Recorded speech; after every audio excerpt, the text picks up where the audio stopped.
Ẹ káàárọ̀ ẹ káàsán káre ibikíbi tí ẹ bá ti ń wo ìkànnì yìí, Mr. Drenolly TV. Tó bá jẹ́ ìgbà àkọ́kọ́ rẹ̀ tí wọ́n bá pàdé ní orí ayélujára, ó yẹ kí ṣe bá subscribe sí orí channel wa kí o comment kí o dẹ̀ tún share.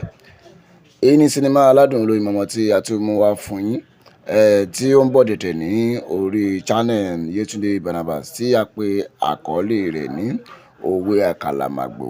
Òwe Àkàlàmàgbò ní sinimá eléyìí. Ẹ ṣáà ti mọ̀ pé gbogbo sinimá tí ọmọ yín Yetunde Barnabas tó bá ṣe dúdùn báyìí ló máa ń dùn. Ó sì tún wá gbé eléyìí dé pẹ̀lú àjọṣepọ̀ Sharafadeen Ọlábọ̀dé director tí ó gbásìkì. Ó ní ó darí sinimá eléyìí. Òun náà ni ó tún kọ. Ẹ mọ̀ pé gbogbo ìtàn tí àwọn bá kọ dúdú báyìí ni ó máa ń dùn bí olóyin.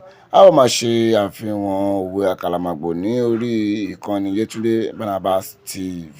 Níbẹ̀ ni kẹ́ ẹ dàgìrì tí wọ́n ti jáde kí ẹ bẹ̀rẹ̀ sí máa lọ wo Òwe Àkàlà láti ọwọ́ Yetunde Barnabas. Àwọn ọ̀rọ̀ òṣèré rọ́pàá tó rẹpẹtẹ níbẹ̀.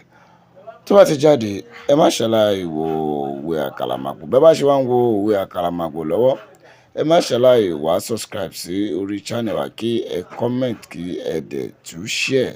Ẹ ṣé púpọ̀.